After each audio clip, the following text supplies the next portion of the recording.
भगवान जब पृथ्वी को छोड़ करके चले गए, आ गया कलयुग। और जैसे कलयुग लगा, चिंता हुई नारद जी को। नारद जी मन में विचार किए कि चल करके देखूं कि भगवान के नहीं रहने पर अब ये कलयुग के प्राणियों की क्या दशा हो रही है। और देवर्षि नारद जैसे पहुँचे पृथ्वी पर तो क्या देखते हैं, पृथ्वी में संसार में जितने प्राणी दिखाई दे रहे हैं वो सब को कोई न कोई कष्ट घेरा हुआ है, सबको कोई न कोई दुख से दुखी देखा। नारद जी ने विचार किया कि संसार के प्राणी दुखी क्यों हो रहे हैं। जानते हो जितने भी प्राणी आपको दिखेंगे वो कोई न कोई अपना कष्ट लेके बैठे रहते हैं कि नहीं।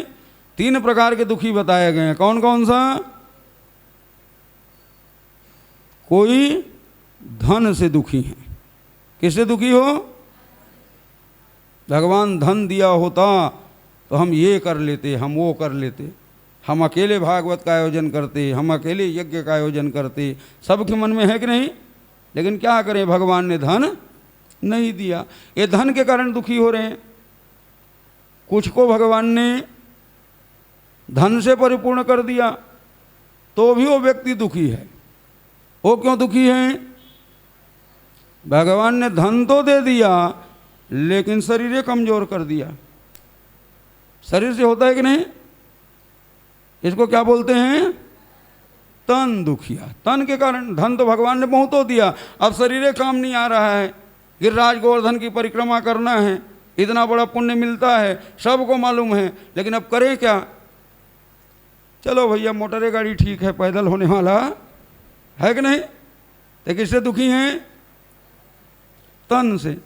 किसी ने भगवान ने कृपा किया कि धन भी खूब दिया और तन भी बड़ा सुंदर दे दिया। अब उनको प्रसन्न होना चाहिए कि नहीं। भाई धन भी मिला है, शरीर भी मजबूत है, अब तो प्रसन्न हो जाओ। लेकिन फिर भी वो प्रसन्न नहीं होंगे। क्यों नहीं होंगे? वो कहेंगे मैं तो प्रसन्न हूँ लेकिन ये पड़ोसी क्यों प्रसन्न है। वो किसको देखेंगे? इसको क्या कहते हैं? मन दुखिया।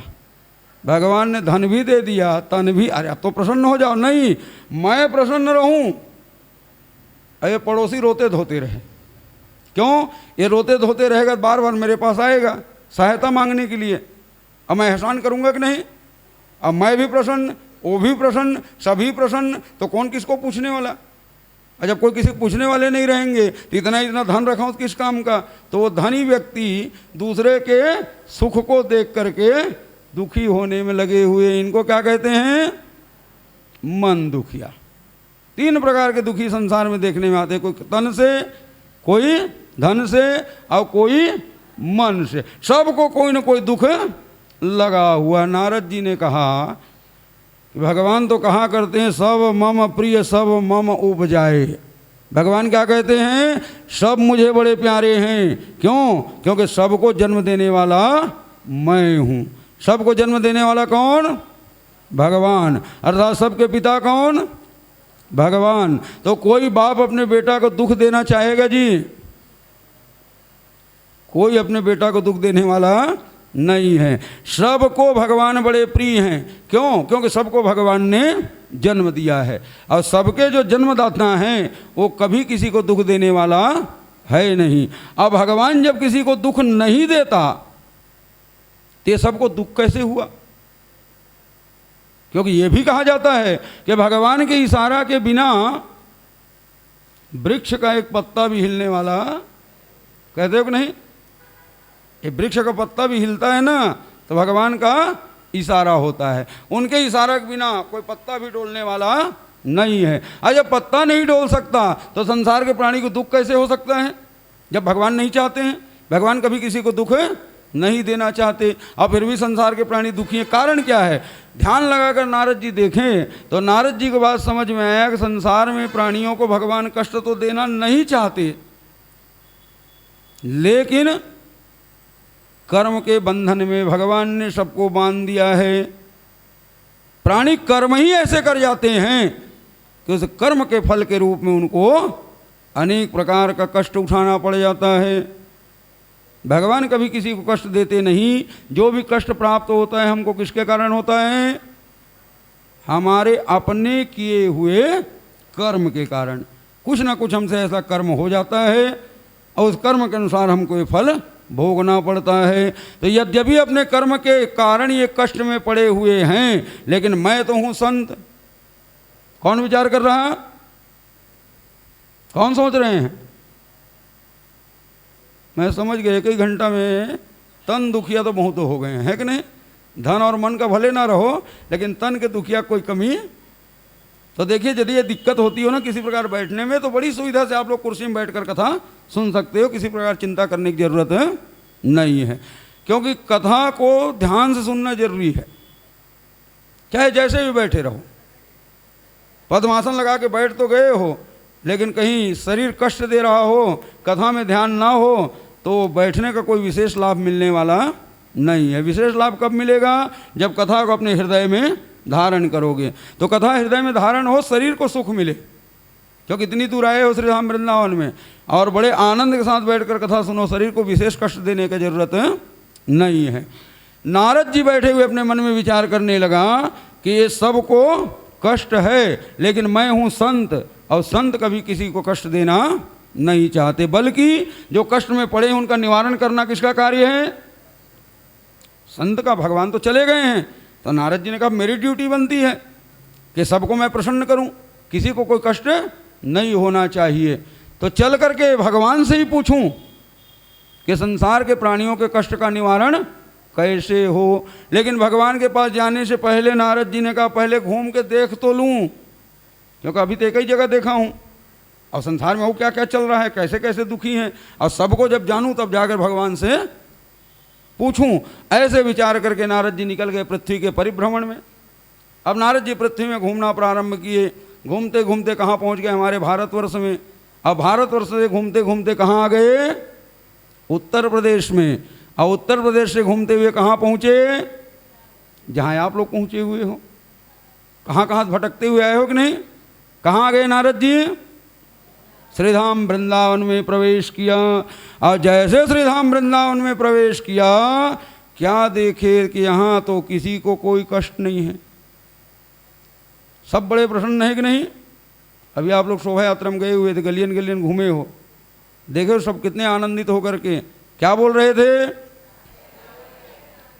जिनके मुख से ये राधा महारानी के नाम निकल जाए ना, उनको संसार का कोई बाधा व्याप्त होने वाला नहीं। ब्रजमंडल में सब बड़े प्रसन्न, सब के सब नृत्य करने में लगे हुए, चारों तरफ राधे राधे राधे राधे राधे राधे। नारद जी ने कहा धन्य है श्रीधाम वृंदावन, यहाँ तो किसी कोई कष्ट नहीं है। यही एक ऐसा स्थान है जहाँ पर सब बड़े आनंद विभोर हो रहे हैं। और जब यहाँ पहुँच गया हूँ तो बिना श्रीधाम वृंदावन के परिक्रमा किए मैं जाने वाला नहीं हूँ। जानते हो गिरिराज गोवर्धन की परिक्रमा तो आप सब लोग जानते हो, सभी करते हो कि नहीं? लेकिन हमारे श्रीधाम वृंदावन की भी परिक्रमा होती है। और प्राय आप सब लोग आए हो तो सबको चाहिए कि ज़्यादा नहीं तो कम से कम एक एक परिक्रमा श्रीधाम वृंदावन का भी होनी चाहिए। श्रीधाम वृंदावन का जो परिक्रमा कर लिया, 84 कोसी की परिक्रमा करने से 84 लाख योनि छूट जाएगा, लेकिन श्रीधाम वृंदावन की परिक्रमा कर लिए तब कोई योनि ही रहने वाला नहीं है। सद्य गोलोकदायक, क्योंकि श्रीधाम वृंदावन पृथ्वी का भूमि नहीं, कहाँ का है? गोलोक धाम का।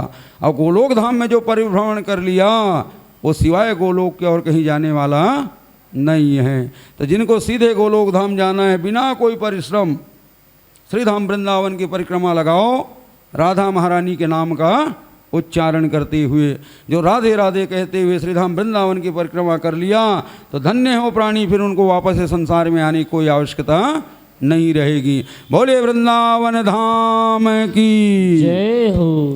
नारद जी राधा महारानी के नाम का उच्चारण करते हुए परिक्रमा मार्ग में चल रहे। और जैसे परिक्रमा मार्ग में निकल रहे थे, घूमते घूमते पहुंच गए जमुना जी किनारे। परिक्रमा मार्ग जमुना किनारे से होकर निकलती है। और जैसे जमुना किनारे पहुँचे तो क्या देखते हैं, बहुत सी सुंदर नारियों का झुंड भीड़ लगा हुआ है। और भीड़ के मध्य में एक बड़ी सुंदरी दिव्य नारी है तो बड़ी दिव्य बड़ी सुंदर, लेकिन फूट फूट करके रोने में लगी हुई। वो नारी विलाप कर रही और जितने और नारियां हैं सब उनको सांत्वना देने में लगी हुई, आप शांत हो जाइए, लेकिन वो शांत नहीं हो रही, बड़े जोर से रुदन कर रही। जैसे नारद जी का निगाह पड़ा, नारद जी ने कहा कि यहाँ भी दुखी का कोई कमी, अभी तक तो सबको बड़े आनंदित देख रहा था, लेकिन ये माताओं क्या कष्ट पड़ गया है, यो क्यों रुदन करते, चल के पूछूं। फिर नारद जी ने कहा भैया मैं हूँ संत, और यहाँ कौन है, नारियों का भीड़, और नारियों के भीड़ में बीच में जाके अचानक पूछना ये संत को शोभा नहीं देता है। अरे पूरे संसार में घूमते हुए आए, सब दुखी थे, अब यहाँ भी कोई दुख पड़ गया होगा, श्रीधाम वृंदावन के परिक्रमा मार्ग में लगा हूँ तो अभी तो परिक्रमा ही पूरा कर लूँ, ऐसे विचार करके उन नारियों से बचते हुए नारद जी आगे बढ़ गए। लेकिन नारद जी जैसे आगे बढ़े, वो जो नारी रो रही थी ना, उनका निगाह पड़ गया नारद जी के ऊपर, और जैसे नारद जी को देखी वो रोना भूल गई, बड़े जोर से आवाज लगाई कि भो भो साधु क्षणम तिष्ठ मच्चिंतामपि नाश्रयः, हे साधु महाराज रुको रुको रुको। सीधा जब उन्हीं की इंगित करके आवाज लगाने लगे तो रुकना पड़ेगा कि नहीं। नारद जी ने कहा मैं तो निकल रहा थे तो मुझे आवाज लगा रहे हैं। अब नारद जी वापस मुड़े, वापस मुड़ करके आए और उस देवी के सामने बोले कि देवी बात क्या है, क्यों मुझे पुकार लगा रही हो, तुम्हें क्या कष्ट पड़ा हुआ है। देवी ने कहा नारद जी क्या तुम मुझे नहीं पहचान रहे हो। ऐसा कौन बोलेगा जी, अरे जिससे कभी मुलाकात हुआ रहेगा, अचानक आए और कहीं उसको पहचान नहीं पाए तो क्या प्रश्न करते हैं, अरे मुझे नहीं पहचान रहे हो, तो थोड़ा गंभीरता से देखना पड़ता है, भाई शायद कभी मिले होंगे।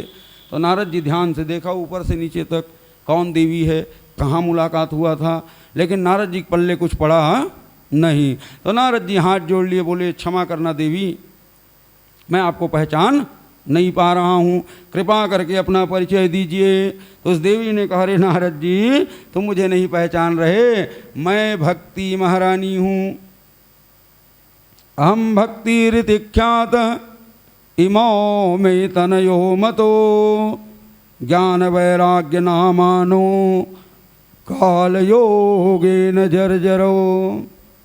अहम भक्ति ऋतिख्यात, मैं भक्ति महारानी हूँ, और इमो में तनयो मतो, ये दोनों मेरे पुत्र हैं, इसका नाम ज्ञान है, इसका नाम वैराग्य है। अब तो जैसे परिचय को सुना नारद जी और चक्कर खा गए। क्यों चक्कर खा गए, कि जो अपना परिचय करा रही है महतारी के रूप में, वो तो 16 साल की नवयुवती कन्या है, आज जिसको बेटा बता रहे थे ना वो 60 बरस के टोकरा सियान। नारद जी ने कहा बड़ा आश्चर्य है, कैसे संभव है, ये कैसे हो सकता है। भाई संसार में ये देखने में आता है कि माता जी वृद्ध हों और पुत्र युवा होना चाहिए, लेकिन यहाँ तो उल्टी गंगा बह रही है। जो अपने आप को महतारी कह रही है वो तो बड़ी सुंदर कन्या के समान नवयुवती दिख रही हैं, और जिनको अपना पुत्र शब्द से संबोधित कर रही हैं वो जर्जर शरीर को पड़े हुए वृद्ध अवस्था को प्राप्त हैं। नारद जी ने कहा कि देवी ये क्या परिचय दे रहे हो, कैसे संभव है, आप भक्ति महारानी हो, आपके पुत्र ज्ञान, ये कैसे संभव है, और अगर है तो कैसे हुआ।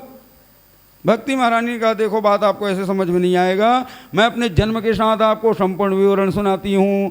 यदवन्ना द्रविडेशाम वृद्धि कर्नाटके गता क्वचित क्वचिन महाराष्ट्रे गुर्जरे जीर्णताम गतः। उत्पन्ना द्रविडेशाम, मैं प्रकट हुई कहाँ, द्रविड़ देश में। उत्पन्ना द्रविडेशाम वृद्धि कर्नाटके गता, कर्नाटक में जाकर मैं पली बढ़ी। क्वचित क्वचित महाराष्ट्रे, महाराष्ट्र में कहीं कहीं पर मैं सम्मान को प्राप्त की।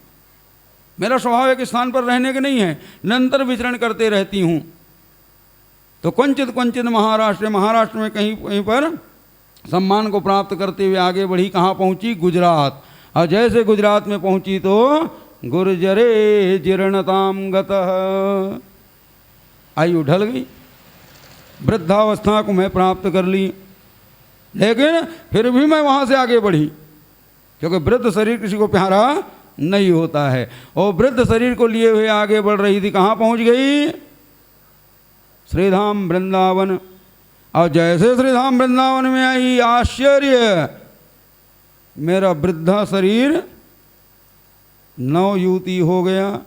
मैं तो हो गई जवान, लेकिन आश्चर्य, मेरे बेटा जो मुझे लिए लिए चल रहे थे ना अभी तक संभाल करके, वो दोनों क्या हो गए? जर्जर होके गिर पड़े हैं। तभी कहा जाता है कि नहीं, श्रीधाम वृंदावन में किसका साम्राज्य है जी? भक्ति का साम्राज्य। यहाँ ज्ञान चलने वाला, कथा सुने होंगे, उद्धव जी ज्ञानी आए थे कि नहीं इसी श्रीधाम वृंदावन में।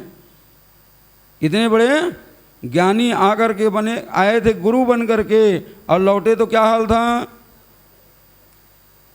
कहा करते थे वो गांव की गंवार गोपियां, मेरे वेदांत के भाषा को क्या समझेंगी।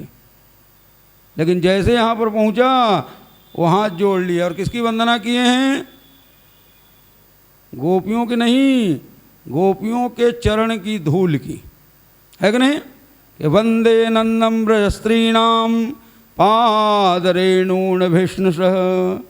यहाँ की गोपियों की प्रशंसा नहीं, गोपियों के चरण की धूल की प्रशंसा किया गया है। उनके चरण का धूल भी कहीं प्राप्त हो जाए तो जीवन धन्य हो जाए। तो यहाँ पर ज्ञान का साम्राज्य चलने वाला, जानते हो, भक्ति, ज्ञान, वैराग्य, ये तीनों का साम्राज्य अलग अलग स्थान में है। ज्ञान का साम्राज्य कहाँ है? गंगा किनारे। गंगा किनारे कौन सी नगरी है? बनारस। ज्ञान चाहिए तो कहाँ दौड़ो? जितने बड़े बड़े विश्वविद्यालय सुनने में आता है कि नहीं, पुरातन काल से चली आ रही हैं। बड़े बड़े विद्वान आते हैं, क्या कहते हैं? हम काशी के वासी हैं। और जैसे सुनते हो सम्मान करते हो कि नहीं? तो ज्ञान का साम्राज्य कहाँ? गंगा किनारे। वैराग्य का साम्राज्य सरयू किनारे। सरयू किनारे कौन सा नगर है? अयोध्या। वहाँ सबसे बड़े वैरागी पैदा हुए हैं। कौन? भैया भरत। भरत के समान वैरागी आज तक संसार में कोई मिलने वाला नहीं है कि नहीं? और भक्ति का साम्राज्य कहाँ है जी? जमुना किनारे। तीन प्रधान नदियाँ हैं कि नहीं? गंगा, जमुना और सरयू माता के यहाँ पर सम्मान दिया गया, क्योंकि सरस्वती तो लुप्त हो गई। सरस्वती है जरूर, लेकिन पृथ्वी पर दर्शनीय नहीं है, लुप्त है कि नहीं? तो तीसरा महिमा किसका है? सरयू मैया का। सरयू किनारे वैराग्य, गंगा किनारे ज्ञान, और भक्ति चाहिए तो कहाँ आओ? जमुना किनारे श्रीधाम वृंदावन। ये वृंदावन में ना ज्ञान चलने वाला, ना वैराग्य चलने वाला, यहाँ क्या चलेगा? सिर्फ भक्ति का साम्राज्य। ये दिनों रात राधा महारानी के नाम को जपते रहो, और कुछ करने की जरूरत नहीं है। बोलिए जगज्जननी राधा महारानी की जय, राधा रानी की जय, महारानी की जय, राधा रानी की जय, महारानी की जय, राधा रानी की जय, महारानी की जय, राधा रानी की जय, महारानी की जय।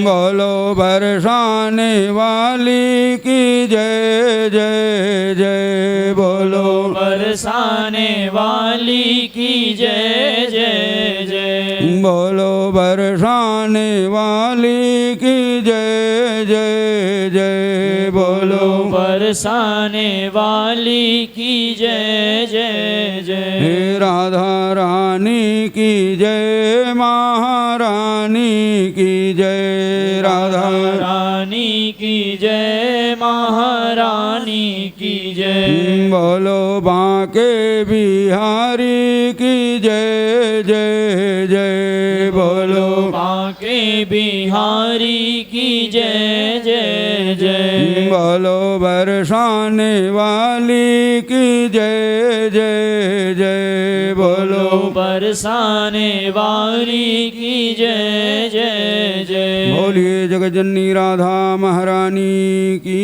जय हो। या और भक्ति महारानी ने कहा कि वृंदावन में आते मैं तो हो गई नवयुवती, लेकिन मेरे दोनों पुत्र हो गए जर्जर। लेकिन पुत्र हो गए जर्जर, इनको लिए बिना मैं आगे नहीं बढ़ पा रही, तो आप कृपा करके इनको जागृत कर दीजिए। नारद जी ने करे भक्ति महारानी तुम चिंता क्यों कर रही हो? अरे तुम तो भक्ति प्रिया तस्य शततम प्राण तो अधिका। अरे तुम तो भगवान को इतने प्यारी हो कि तुम्हारे कारण भगवान क्या क्या नहीं करते। प्राय जहाँ भगवान को नहीं भी जाना चाहिए वहाँ भी भगवान दौड़े चले जाते हैं। किसके कारण?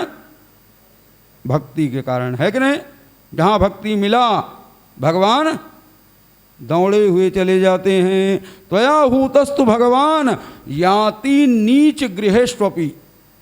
प्राय जिनके घर में जाना नहीं चाहिए वहाँ भी भगवान दौड़ करके चले जाते हैं। किसके कारण? भक्ति के कारण। और तुम तो स्वयं भक्ति महारानी हो, तो तुमको चिंता करने की कोई ज़रूरत नहीं है। अभी मैं तुम्हारे पुत्रों को चैतन्य कर देता हूँ। आगे बढ़ा और नारद जी बड़े जोर से आवाज़ लगाए, ज्ञानम प्रबुद्धताम शीघ्रम, अरे वैराग्य प्रबुद्धताम। अरे ज्ञान उठो, अरे वैराग्य उठो। जो बेटा महतारी को उठाए ना उठे, वो कोई साधु महाराज को उठाने से उठेंगे जी? सुबह सुबह बच्चों को स्कूल भेजते हो कि नहीं? उठाने की जिम्मेदारी किसका है? अब महतारी कहीं उठाकर थक गई तो कोई दूसरा कामयाब हो पाएगा? किसी और के बस की बात है? भक्ति महारानी जगाकर थक गई थी, उठा नहीं पा रहे थे। वो नारद जी आगे बढ़ा बड़े जोर से, अरे ज्ञान उठो, अरे वैराग्य उठो। न ज्ञान उठे न वैराग्य, टस से मस ना हो। नारद जी ने कहा मेरी आज्ञा की पालन नहीं कर रहे हैं। मैंने विचार किया कि संसार में कई प्रकार के लोग होते हैं, जैसे किसी को भूत पकड़ लिया हो, है कि नहीं? अब भूत पकड़ लिया हो, पड़ा हो निश्चेष्ट, उसको कहोगे उठो तो उठेगा? उठने वाला नहीं है। तो उसको जगाने के लिए क्या करना पड़ता है? मंत्र का प्रयोग। अब मंत्र का प्रयोग कहाँ होगा? कान में, क्योंकि प्रेत पकड़ा हुआ है, बाहर असर होने वाला नहीं है। तो नारद जी नीचे बैठ गया और नीचे बैठकर इनके कान में मंत्र फूंकना शुरू किया। कौन सा मंत्र? वेद वेदांत घोषस्य गीता पाठिर्मुहुर्मुहुः। वेद वेदांत की घोषणा करना प्रारंभ किया। वेद मंत्रों को सुन करके अवश्य ही चैतन्य हो जाएंगे। लेकिन वेद वेदांत के घोषणा करने पर भी वो चैतन्य नहीं हुए। अब तो बड़ी चिंता हो गई नारद जी को, अब मैं क्या करूं? अचानक ध्यान में आया भगवान श्याम सुंदर पृथ्वी से जाते जाते एक छोटी सी ज्ञान की पुस्तिका छोड़ के चले गए हैं। कौन सी पुस्तक है? कन्हैया का दिव्य ज्ञान, पूरे जीवन का सार समाहित है कि नहीं? और कौन सा है? गीता का दिव्य ग्रंथ है। बहुत छोटी सी, लेकिन है बड़ा महत्व। जब वेद वेदांत से काम नहीं चला तो गीता को उठाए और गीता का पाठ करना प्रारंभ किए। और जैसे गीता का पाठ करना प्रारंभ किया है, आश्चर्य, वो ज्ञान वैराग्य का नेत्र खुल गया। और जैसे नेत्र को खुलते देखे बड़े प्रसन्न हो गए। अब तो नारद जी गीता पाठ करते करते खड़े हो गए। और जो जो खड़े होते हैं त्यों त्यों ज्ञान और वैराग्य भी उठ करके खड़े हो गए। और जैसे ज्ञान वैराग्य उठ करके खड़े हुए, नारद जी ने कहा अब तो काम बन गया, चिंता कोई ज़रूरत नहीं है। गीता का पाठ हो गया बंद। और जैसे गीता का पाठ बंद हुआ और फिर झंवाना प्रारंभ कर दिया, अपना धड़ाम से नीचे। अरे इतना परिश्रम किया, उठाया और फिर गिर गए। किससे उठे थे? गीता से। अब तो नारद जी बारंबार गीता का पाठ करना शुरू किया। लेकिन अब गीता पाठ करते करते भी थक गया, लेकिन ज्ञान वैराग्य को चैतन्यता नहीं मिली। अब तो लज्जा भी आने लगी नारद जी को। बोल दिया हूँ जगाऊंगा, जगा नहीं पा रहा हूँ, पूरा परिश्रम व्यर्थ जा रहा है। अब मैं क्या करूँ? जैसे किसी को भूत पकड़ लिया हो, अब बुलाए बैगा को, चलो भैया फूंक झाड़ लगाना, भूत भागेगा। अब वो बैगा बड़े शान के साथ आता है। अब आ करके मंत्र प्रयोग करता है। अब मंत्र प्रयोग किया, भूत कहीं भाग गया, तब तो वाह वाह जयकारा होगी कि नहीं, वाह भाई कितना सुंदर है। अब कदाचित भूत नहीं भागा तब जी, अब भैया भी लज्जित हो जाता है, मंत्र फूंक रहा हूँ भैया लेकिन काम नहीं कर रहा है। तब वो क्या करता है, इधर उधर की बातें शुरू कर देता है। अरे भैया जानते हो ये छोटा मोटा भूत नहीं है। कौन सा भूत है, ब्रह्म राक्षस है, ऐसे भागने वाला नहीं है, ये मेरे बस का नहीं है। ऐसे करो, अमुक जगह जाना, वहाँ बड़े सिद्ध पुरुष रहते हैं, उसको लेके आओ, उसको लाने में देरी है, भूत को भागने में देरी है। ऐसे किसी का नाम बताएगा और वो उठ के चलते बनेगा, वो वहाँ रुकने वाला भी नहीं है, क्योंकि समझ गए मेरे इस काम बनने वाला नहीं है। लेकिन नारद जी किसको बताए, अब नारद से बड़ा कौन, योगी नाम नारदे ना पी, संपूर्ण योगियों का गुरु तो नारद जी हैं। अब नारद जी किसको बहाना बनाए, परिश्रम करते करते नारद जी थक गए, लेकिन वो जाग नहीं रहे, ना वहाँ से जाते बन रहा, क्योंकि वचन दिए हुए हैं। बड़ी चिंतित हो गए नारद जी। और जैसे नारद जी को चिंता हुई, अचानक आकाशवाणी हुआ कि व्योमवाणी तदेव हुन्मा ऋषो खीदितामिति उद्यमं सफलस्तेयं भविष्यति न संशयः। परिश्रम करो, उद्यम करो, सफलता मिलेगी।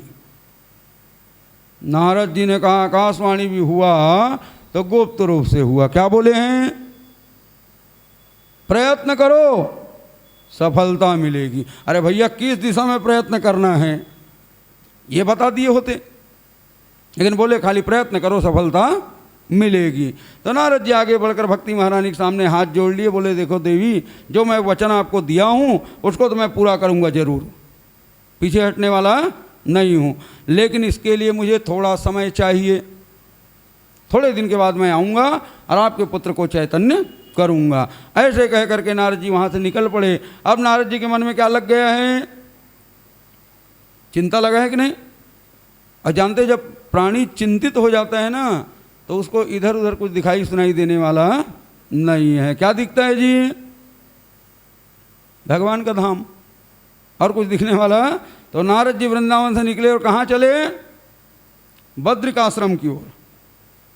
जब बद्रिकाश्रम की ओर चले जा रहे थे, जब प्राणी चिंतित होता है और निकल रहे हो कहीं पर जल्दी जल्दी, सामने कोई बहुत घनिष्ठ व्यक्ति भी आ जाता है तो कई बार उसको आप अनदेखा कर देते हो। यही हुआ नारद जी के साथ। नारद जी चले जा रहे थे, सामने से चारों महात्माएं आ रहे थे, सनक सनंदन सनातन सनत कुमार, और चारों भैया से बाजू से होकर नारद जी निकल गया, उनकी ओर देखबे नहीं किया। चारों महात्माओं ने कहा नारद को क्या हो गया है, पहले जब देखते थे तुरंत दौड़ के प्रणाम करते थे, अरे आज प्रणाम दूर की बात, दूरों से नाम रमुआ हो जाता, वो भी देखबे नहीं कर रहे, कारण क्या है। अचानक ठिठक करके एक महात्मा ने कहा अरे नारद जी क्या बात है, और जैसे नाम से आवाज़ लगाया तो वापस मुड़ के देखे, अरे चारों भाई हैं।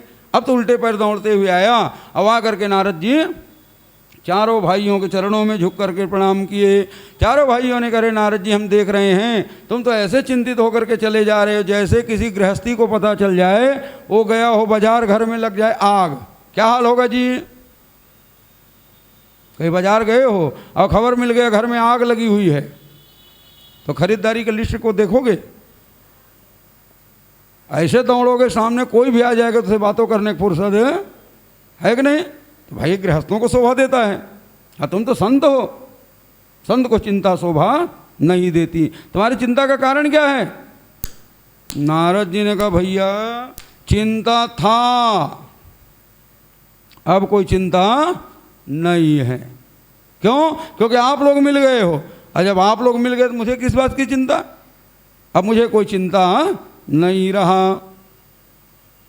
चारों भाइयों ने कहा भैया यही बता दो कि तुम्हें चिंता किस बात का था, कम से कम ये तो पता चले। अब नारद जी विवरण सुनाना शुरू कर दिए, वचन दिया हूँ भक्ति महारानी को ज्ञान वैराग्य को चैतन्य करने का, लेकिन वो कार्य मैं कर नहीं पा रहा हूँ, कृपा करके आप लोग मार्ग बतलाइए।